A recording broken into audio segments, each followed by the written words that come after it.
space-time, the sun and the moon, physical objects, everything that we see inside of space and time is just our visualization tool. The reality we're interacting with is nothing like the visualization tool. It's nothing like space and time. We've made the rookie mistake of assuming that our headset, VR, our visualization tool, is the final reality. It's just a rookie mistake. It's like someone who's played Grand Theft Auto so long, they have no idea there's a reality besides Grand Theft Auto. We're like that right now.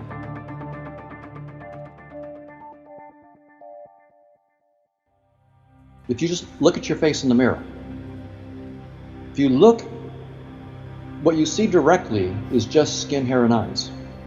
That's all you see. And if you looked inside, if someone opened your skull up and looked, you just see neurons and so forth. But what you know firsthand that you cannot see is your hopes, your dreams, your aspirations, your love of music, your mood. It's all in the VR experience. No physical object, including my body, is conscious. Strictly speaking, my brain isn't conscious because my brain, in fact, doesn't even exist unless I render it. Right? So if you're playing Grand Theft Auto, I'm playing a VR version of it. I got the steering wheel in front of me. I'm holding the steering wheel. If I look to the side, I no longer render the steering wheel, and there is no steering wheel. When I look here, I render it, and now there is a steering wheel. The same thing is true, strictly speaking, of neurons and brains. They're there when you render them. They're not there when you don't. It's a VR system that you render objects in space and time as you need them, because they're part of your visualization tool, and then you garbage collect them. You delete them when you don't need them. Your life and my life right now is we're in a simulator, a space-time simulator, and we've been given, like an AI system, we've been given certain intrinsic desires. So my wife is an artist. So there's billions of humans, and there are billions of different ways that we explore in music, in art, in literature, in science, various kinds of science, meditation. So we're at sports. There are all sorts of ways that consciousness is exploring through us. And there is not like one is the best. I don't know what we're doing outside of space and time. That's part of what I want to understand is what are we actually doing? I don't know what I'm actually doing. I know what I'm doing under a description. Like I'm moving my hand right now, and if I grab a steering wheel in my car, I know what I'm doing under a space-time description, but I don't know in ultimate reality what I'm really doing. It's just like the VR player, when they turn the steering wheel in Grand Theft Auto, they know what they're doing in the language of the game. I'm turning a steering wheel. But what they're really doing in terms of the supercomputer, right, which in that metaphor would be the deeper reality, they're toggling voltages and magnetic fields and circuits that they have no idea. There's probably trillions of voltage togglings going on for one turn of the wheel. All they see is a turn of the wheel. That's their notion of cause and effect. It's trivial. The real cause and effect is trillions of voltages getting toggled in fractions of a second. It's much, much more complicated. So when I talk evolution, I'm only going to be talking about assuming the headset. And I'm within the framework of the headset because evolutionary theory is only a headset theory. It's not a theory of consciousness beyond space and time. Consciousness is like a kid in a candy store. It's a never-ending exploration that is in principle never-ending. We call Tom and Don are just parts of this overall exploration of consciousness and all of its possibilities. Our little bit that we're exploring right now, as rich as it seems to us, is trivial compared to all the possibilities that Gödel says are out there. I can imagine a square. I can imagine a cube. Now, go up one more dimension. Imagine a cube in 4 dimensions.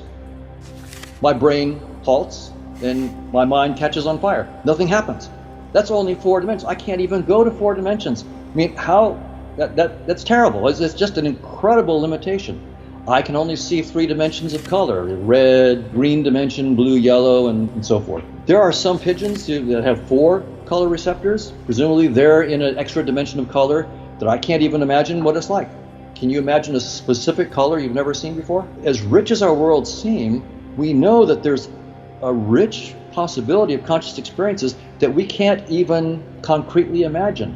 But consciousness itself on this theory, is exploring all these possibilities.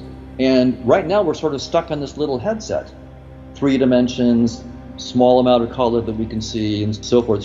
We thought it was the whole world. No, it's a little headset. It's a prism. My imagination is stuck in only 3 dimensions. My colors are stuck in a certain range. Now here's the challenge. Suppose we chase that down. So we say, okay, there's going to be this ongoing dynamics of consciousness constantly going beyond what it knows. But there's going to be a dark side to it, because going into the unknown means letting go of what you know. And that can be terrifying, where literally you don't have concepts. All of your current concepts are inadequate. For those who meditate, I mean, when you go into silence, it's both healing and terrifying, right? If you really let go of all thoughts and go into the void, it can be scary. Like, you want to go back into, you grab back onto it's a life jacket, right? You grab onto your teddy bear, your thoughts. How would consciousness, precisely, this vast social network, project mathematically into space-time? Clearly there's a projection. I'm interacting with Tom's consciousness. I'm not seeing that consciousness. I'm seeing skin, hair, and eyes. I'm seeing a space-time projection. I'm not actually seeing your emotions. I'm not seeing your mood. But I am genuinely interacting with your experiences. It's a genuine interaction. And so there is a projection from this conscious realm into space-time. We can take what we understand in the headset and pull it backwards. If we can project from consciousness to the headset, then we can try at least to go from the headset and pull backwards. It's a fallible enterprise, but it may help us to open our minds to the possibilities for deeper theories of what's going on outside the headset.